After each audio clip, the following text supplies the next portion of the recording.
6:31 de la mañana. No hay nadie. Se escuchan los pájaros, está saliendo el sol y yo no sé qué carajo hacer. Así que, como cualquier hombre común que a las 6 de la mañana se replantea su vida y se replantea lo que está haciendo, dije, ¿qué puedo subir a YouTube? Además de gameplays y pelotudeces, que sea un contenido más serio y que pueda enfocar a algo más amplio que los juegos. Y ahí se me ocurrió y dije, cierto, hay algo que me gusta al igual que me gustan los videojuegos, y son los asesinos. Los casos así seriales son la frutillita de mi... Me llama mucho la atención. Cómo alguien puede llegar a hacer lo que hace y cómo la cabeza puede funcionar de una forma tan distinta a la nuestra. Por lo menos a la mía. Y dije, vamos a probar algo nuevo. Yo total estoy viendo muchos videos sobre asesinos, sobre casos que revolucionaron para mal, lastimosamente, pero bueno. Y me llama mucho la atención. Y este caso en particular me llama mucho más la atención porque es un caso que me lo vi y cuando lo vi dije, no puede ser, no puede ser, no puede ser, no puede ser. ¿Cómo alguien puede hacer esto, boludo? Pero bueno. También hay gente al que le cae mal Vegeta. Sin más dilatación, les voy a dejar con este caso que busqué, que se trata sobre Jeffrey Dahmer, y ustedes me cuentan qué onda. Señor editor, por favor, haga lo suyo.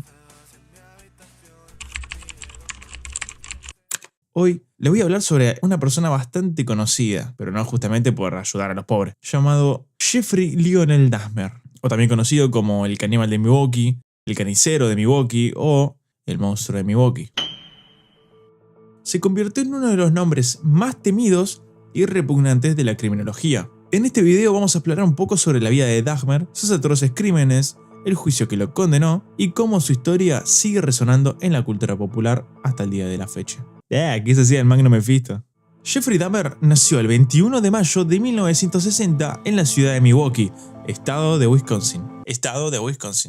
Qué pelotudo ese. Desde una edad temprana, Jeffrey mostró signos inquietantes de comportamiento antisocial. Sus padres, Lionel y Joyce Dahmer, notaron que su hijo estaba inusualmente fascinado por el Petit Suisse, como diría Martina, diseccionando animales Petit Suisse que encontraba cerca de su casa. El padre de Jeffrey contaba que su hijo mataba insectos, ardillas e incluso perros, abriendo sus cadáveres para finalmente disecarlos y guardarlos en frascos de mármol, una pasión que descubrió con su padre porque él también solía cazar. Jeffrey, durante su infancia, probó suerte en el deporte y destacó como jugador de tenis en parte de su etapa escolar. Sus compañeros de clase lo consideraban hasta ese entonces como un niño que se comportaba con humanidad. Esto también se puede ver en la serie de Netflix. Si bien la infancia de Jeffrey daba como a aparecer en la serie, que era como el retraído de la clase o el callado, el introvertido, lo cierto es que Jeffrey fue considerado por algunos de sus compañeros como el gracioso de la clase, pero esto cambió después de una operación de hernia que tuvo. Algunas de las maestras que él solía tener detectaron signos de abandono temprano porque identificaron que su padre estaba ausente en su vida y su madre tenía múltiples enfermedades. Jeffrey fue muy querido por ellos. La pasión por abrir animales muertos, que comenzó con sus 10 años, hizo que sus compañeros empezaran a mirarlo como el raro o el freak, como le dicen allá, del grupo. Pero aparentemente, esta agresividad que él tenía con los animales no sucedió con su perro Frisky, al cual él adoraba y lo cuidaba mucho. Uno de los momentos que no todos recuerdan es que Jeffrey estuvo en el ejército. Fue una época donde Jeffrey abandonó los estudios y se fue durante 2 años al ejército de Estados Unidos. Permaneció en las Fuerzas Armadas y llegó a servir en una base militar durante 1980 y 1981. Después de eso fue dado de baja por sus problemas serios con el alcohol que tuvo en su adolescencia. A los 18 años de edad, el monstruo de Milwaukee tenía la extraña fantasía de tener relaciones sexuales con un autoestopista. Acabo de descubrir esa palabra. Y así fue como conoció en la ruta a Steven Hicks, que lo llevó hasta su casa. Sin embargo, no solo tuvo relaciones sexuales con él, sino que también le pegó y lo asesinó. Al intentar deshacerse de su cuerpo, fue detenido por unos efectivos policiales, a quien les dijo que en las bolsas, en la parte posterior de su auto, eran solo basura. Los policías creyeron su cortada, pero no la corroboraron y lo dejaron ir. Para ese entonces, Dahmer vivía en casa de su abuela, por lo que decidió llevar ahí al cadáver de Hicks y lo escondió en el sótano. Años después, trituró los restos del cadáver y lo esparció por todo el jardín, como si fuera, no sé, que está tirando composta. Su abuela nunca se enteró. Durante los siguientes años, Dahmer intentó contener sus impulsos, pero sus necesidades de control y dominación lo empujó a seguir Petit Suisse gente. Entre el 87 y el 91 se dice que Petit Suisse a 16 hombres jóvenes, en su mayoría afroamericanos, a quienes atraía a su departamento con promesas de dinero y alcohol. A todo esto, hubo una vecina de Jeffrey que, viviendo cerca de su apartamento, notaba bastante seguido ruido de motosierras, de cuchillos, de martillos. Todo lo que Jeffrey hacía en su departamento, ella lo escuchaba y claramente, como todos nosotros, no entendía qué es lo que hacía, que estaba todo el tiempo haciendo remodelaciones en la casa. Ponía música al palo, trituraba los cadáveres, los ponía en descomposición, que también se olía por las ventilaciones, porque está conectado. O sea, imagínate oler a carne putrefacta y se preguntarán qué pasó con Glenda Cleveland, la vecina, que también expuso los crímenes del caníbal. Bueno, tras el arresto del caníbal de Milwaukee, Glenda Cleveland vivió en su departamento hasta el 2009. Durante ese tiempo tuvo que evitar a la masiva prensa que se le acercaba y en más de una ocasión señaló a los medios que solo quería de vuelta su privacidad. Porque fue un caso que tuvo mucho revuelo, pero muchísimo.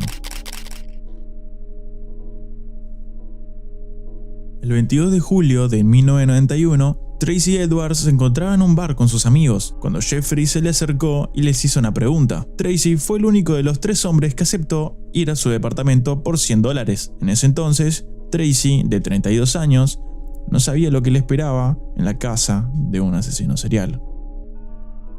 Dahmer, al momento de entrar a la casa, lo esposó y sacó un cuchillo para violentarlo, pero el joven, en un descuido de Dahmer, logró pegarle a Jeffrey y escapar del lugar.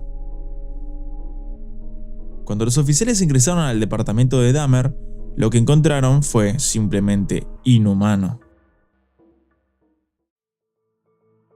Habían cabezas humanas en la heladera, 2 bolsas de plástico en el congelador con corazones humanos y un contenedor lleno de ácido para, no hace falta ser muy descriptivo.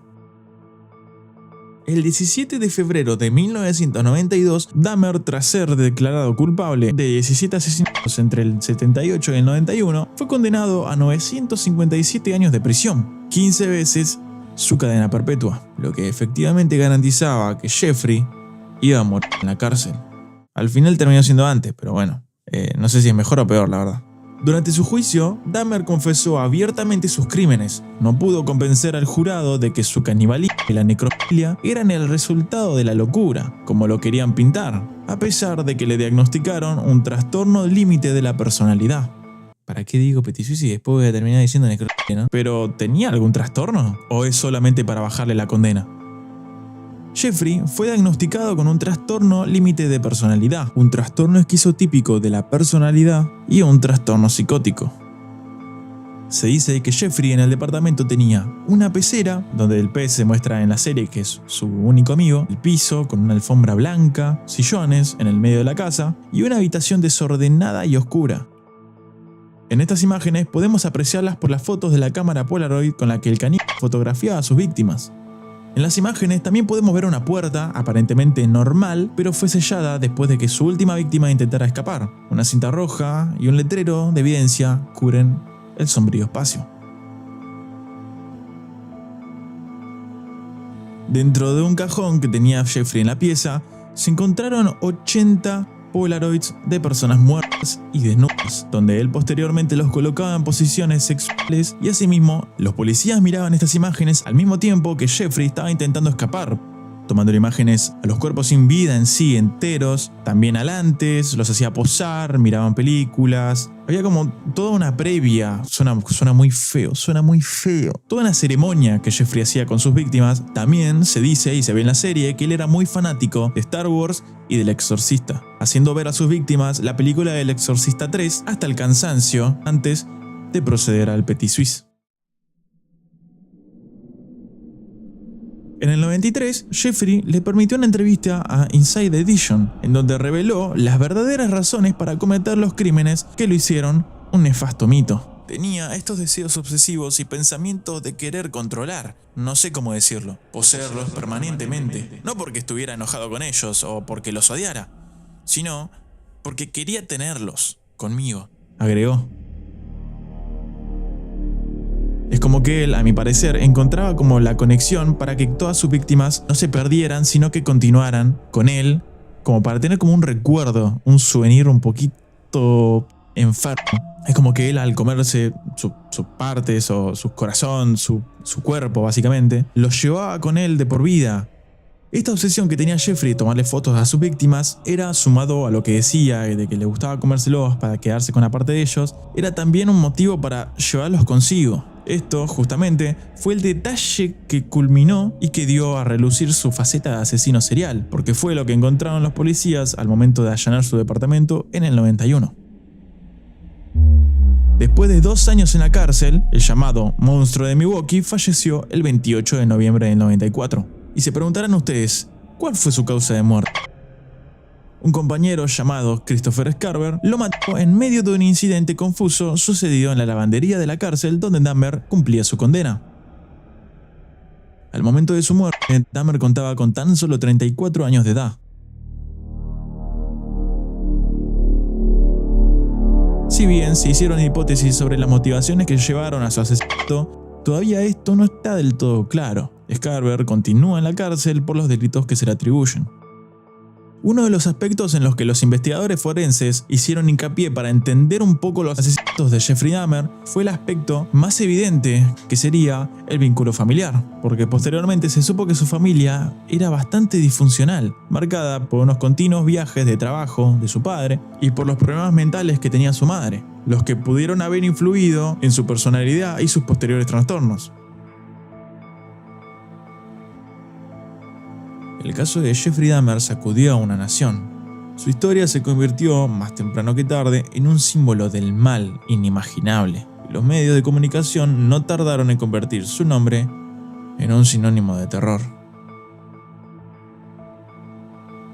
Sin embargo, décadas después, la historia de Dahmer resurgiría aún con más fuerza gracias a la serie de Netflix titulada Monster, The Jeffrey Dahmer Story, protagonizada por el sexy Evan Peters. Algo que también, la verdad que me rompe un poco las pelotas, es el fanatismo de todas las minas por un asesino. La verdad no me parece algo que sea admirable, pero bueno, la verdad que me parece un poquito enfermo. Sacando a Evan Peters claramente porque el chabón es un bombón, pero bueno, en ese momento me acuerdo que subían todos TikToks de Jeffrey.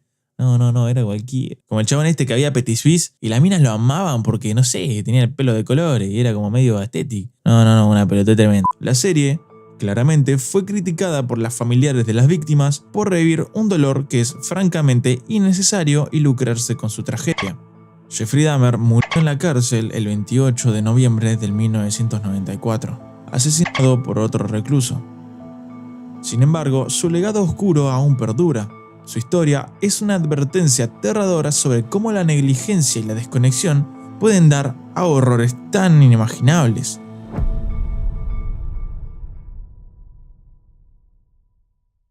De por sí, en la época de los 80s ya había toda como una masividad en los asesinatos y en los crímenes seriales, porque Jeffrey durante los 70 o 80 no fue el único asesino en serie que salía en los noticieros. En esa época se registró la existencia de más de 700 homicidios de su tipo en Estados Unidos. En total, se dice que hay 4 factores principales que influenciaron en la aparición de asesinos en serie. En principio, las secuelas que dejaron las guerras mundiales, la cultura popular en la era de la posguerra que fue explícita, el morbo y la cobertura que los medios de comunicación le dieron a este tipo de casos, y el escaso desarrollo de la criminología, acompañada de la carencia en la base de datos, hacía casi imposible poder relacionar los crímenes similares.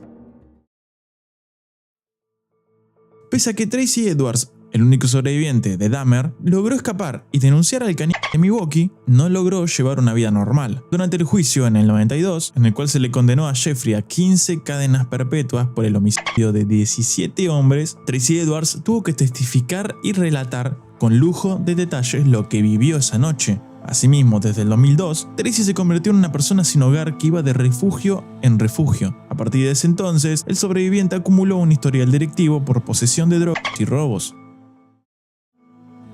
El padre de Jeffrey, Lionel Dahmer, luego de todo lo sucedido con su hijo, escribió un libro titulado La historia de un padre, donde no se trata para nada en la vida de Jeffrey Dahmer, sino desde su perspectiva y cómo le afectaron los crímenes de su hijo.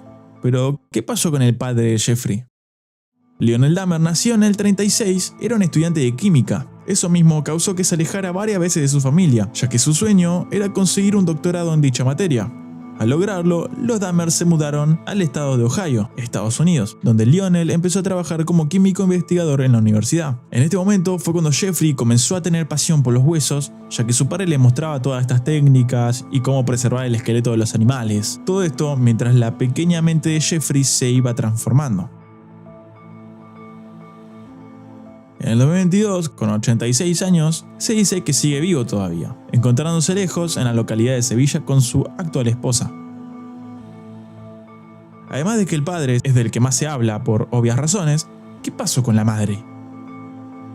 Joyce Flynn, nacida el 7 de febrero del 36 y madre de Jeffrey, se casó con Lionel y dieron la bienvenida a su primer hijo, el 21 de mayo del 1960. Según reportes, a Joyce le recetaron fuertes dosis de soporífero y fenobarbital. Joyce se divorció de su esposo en la década del 70 cuando Jeffrey tenía tan solo 18 años y terminó falleciendo a los 64 tras luchar contra un agresivo cáncer de mama el 27 de noviembre del año 2000. La serie de Netflix Dahmer rompió récord de espectadores en Netflix e incluso entró a la histórica tabla de series más vistas, pero al mismo tiempo despertó duras críticas debido a los hechos que cuentan la historia. Posterior a la salida de esta serie, empezaron a salir varias denuncias que hicieron los familiares de las víctimas de Jeffrey Dahmer. Por esto mismo, porque es como que se endulzaba al asesino o se contaba la historia romantizándola un poco y ficcionando bastante lo que sucedió con sus víctimas. Lionel Dahmer se suma también a las denuncias de la serie popular de Netflix debido a que buscaban romantizar los asesinatos de su hijo, aclarando que nunca lo contactaron para pedirle permiso sobre la serie de Jeffrey y que además se expuso un audio suyo sin su permiso en el documental.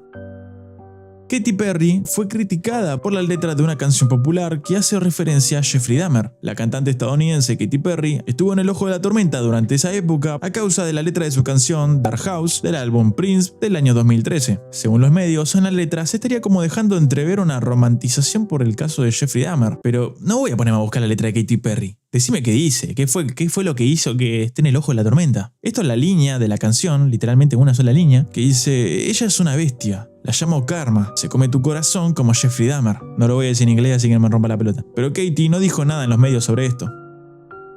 De acuerdo con Netflix, se esperaba que este lugar se convirtiera en un parque de memoria hacia las víctimas, lo cual no sucedió. Actualmente no se ha hecho nada y el lugar quedó como una zona desierta rodeada por una reja.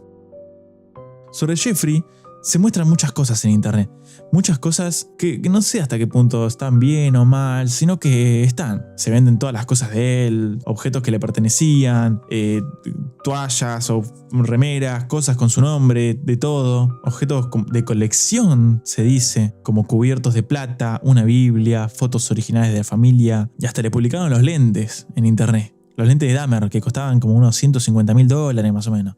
Es una banda.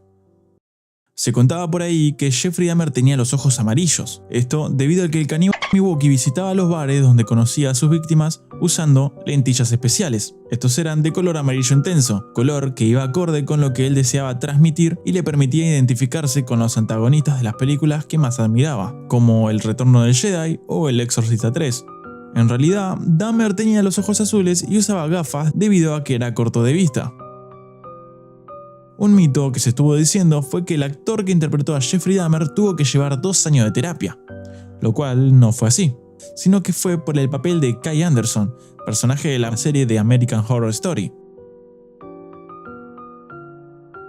Otro de los mitos que dieron vuelta en el internet fue que ¿qué pasó con el cerebro de Jeffrey Dahmer tras su muerte en la cárcel? Se decía que lo iban a usar para investigaciones, o que lo iban a revisar, o que iba a estar pendiente a muestras, así como para intentar entender la cabeza de un asesino.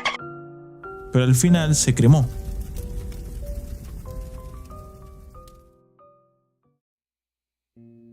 Yo no entiendo cómo en el colegio no hay alguna materia o nada relacionado con la salud mental. Por lo menos a la que fui yo, que no aprendí a sumar. Pero para mí tendría que ser algo obligatorio. En vez de materias que están tan al pedo, la verdad, hasta los profesores mismos lo suelen decir, que no te enseñan un poco sobre la salud, sobre cómo reconocer a un psicópata. O sea, me paro de mano porque la verdad que esto me rompe mucho la pelota. La gente psicópata, hay muchos que piensan que son Jeffrey Dahmer, qué sé yo, Jeffrey Dahmer. Y la verdad que no, son casos como muy extremistas de esto, pero los psicópatas son personas como vos. Son personas como vos y yo. Puede ser tranquilamente un padre, una madre ejemplar, un vecino. El pibe ese del barrio que vos decís, no, este re macanudo, cómo lo quiero, no sé qué. Y nada, que venga, capaz que es un Jeffrey Dahmer, ¿vos qué sabés? Eso es lo que tiene, que los psicópatas nunca te vas a dar cuenta que son psicópatas. ¿Por qué? Porque viven de su imagen. Y vos te preguntarás, ¡ahí vos! Con mi puta. Todos pensamos que no se preocupan por nada. O sea, que son psicópatas, que no piensan. Y sí que piensan. Piensan en su imagen.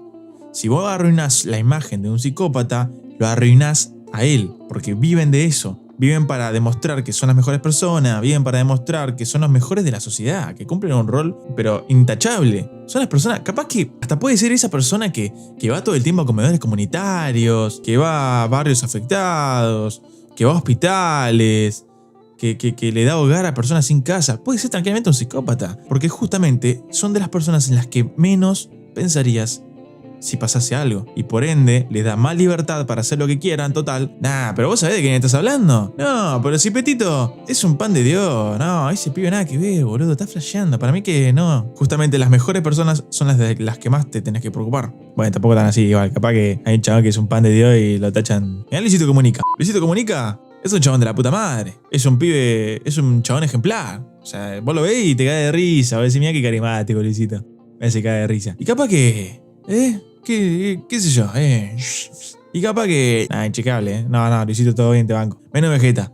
Vegeta sí que es un pan de Dios adentro y afuera.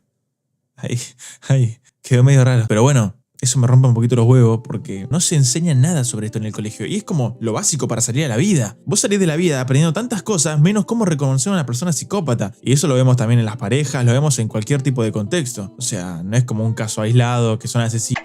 No, hay mucho grado de psicopatía. Y la verdad que hay una banda de casos en las que las parejas son mismos personas psicópatas. O sea, y la verdad que es un tema que para mí tendría que tener un poco más de relevancia, pero bueno, qué carajo si yo estoy haciendo video en YouTube. Pero bueno, a medida que el tiempo va pasando, nos queda la pregunta: ¿qué podemos aprender sobre casos como Jeffrey Dahmer?